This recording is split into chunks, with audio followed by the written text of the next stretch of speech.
There is a massive, silent trap currently closing around Washington, and absolutely no one in the mainstream media wants to admit what is actually happening. Donald Trump hasn't just missed a foreign policy deadline. He has shattered his own red lines so many times that the very concept of a deadline has become a global joke. And here is the exact detail that should legitimately terrify you. The specific thing that keeps elite foreign policy analysts awake at night, staring at the ceiling in a cold sweat. Russia noticed. Russia kept count. And Russia drew the only logical conclusion available to anyone watching this circus from Moscow. They realized that Trump's deadlines are pure theater, that his threats are political decoration, and that the famous art of the deal, when applied to a calculating actor like Vladimir Putin, produces an empty performance that nobody is buying. Think back to how this started. Trump originally set a hard 50-day deadline on July 14th, which would have expired in early September. The threat was explicitly clear. Russian exports would face crushing tariffs if a ceasefire wasn't reached. But then, almost immediately, he backtracked. He announced he was artificially shortening that deadline to less than 2 weeks, citing a lack of progress in negotiations. And then comes the moment where this gets philosophically fascinating.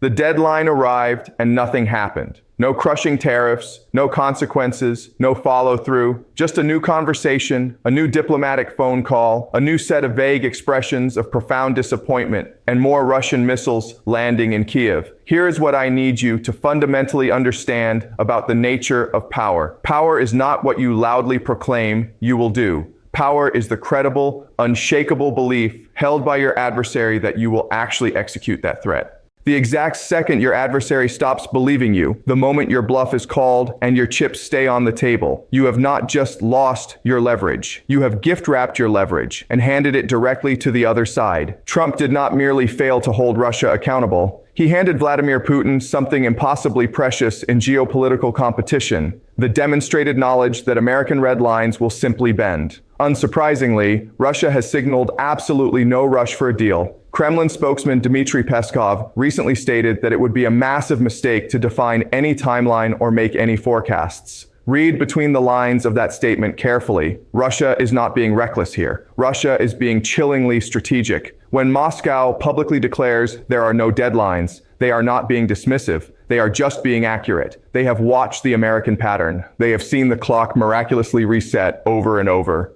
They understand, with the cold certainty of a civilization that plans in centuries rather than election cycles, that time is entirely on their side as long as Washington keeps inventing imaginary deadlines that dissolve upon contact with reality. Consider the fact that Russia flatly rejected the initial 30-day unconditional ceasefire. A pro-Kremlin senator bluntly stated the quiet part out loud. Russia is advancing on the battlefield, so any agreements must be on Russian terms, not American terms. That statement was not blind arrogance. That was a sobering, objective assessment of the current negotiating reality. When your military is actively winning ground, you do not accept terms dictated by someone sitting an ocean away. This is not complicated diplomatic theory. This is something every chess player, every high-stakes poker player, and every person who has ever negotiated a salary knows intuitively. You do not concede anything from a position of absolute strength.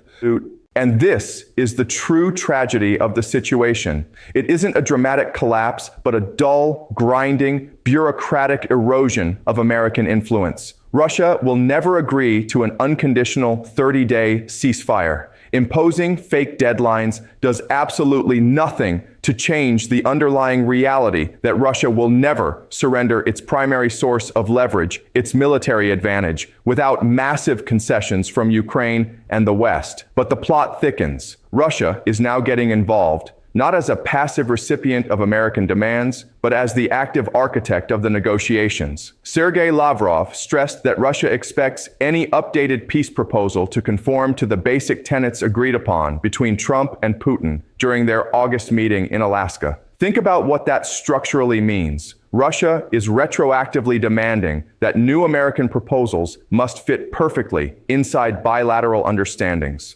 Understandings reached in a closed room that entirely excluded Ukraine, excluded Europe, and excluded every stakeholder whose actual survival depends on this war. This is exactly how hegemonic empires lose their grip. It happens in 100 small concessions that permanently alter the global balance of power. President Zelensky revealed that the US set a June deadline to reach a peace deal. But notice what happened in the shadows of that announcement. Hours before a critical meeting in Geneva, Russian forces launched a devastating wave of 420 drones and 39 missiles at Ukraine, wounding dozens across 6 different regions. Over 400 drones the night before a peace summit. That is not the behavior of a country negotiating in good faith. That is a country negotiating to control time, to shape conditions, and to ensure the final treaty reflects battlefield realities, not diplomatic wishes.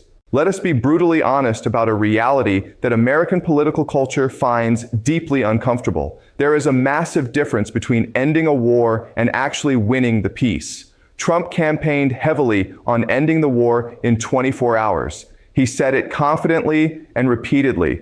Putin heard that. And Putin understood immediately that a leader who promises to end a complex historical war in a single day either possesses a secret plan or possesses no plan at all. Putin was calculating. The United States entered these negotiations having already conceded the core factual dispute, assuming Russia's territorial ambitions are a fixed variable rather than a contested claim. That is not a negotiating strategy. That is a choreographed surrender disguised in the language of pragmatism. Here is the ultimate irony that historians will debate for decades. Stripped of all the political theater and noise, Trump's core instinct was not wrong. Diplomatic engagement with Russia was long overdue. A negotiated settlement is necessary, but execution is everything. Deadlines without consequences, threats without follow-through, and unilateral meetings that sideline allies have ruined the execution. Intent without flawless execution is nothing but a feeling, and a feeling does not stop incoming drones. Washington has a shrinking window to fix this and advance American strategic interests. But windows do not stay open forever. And the longer America spends resetting clocks instead of making hard decisions, the more Moscow fills that empty space with cold, hard facts on the ground.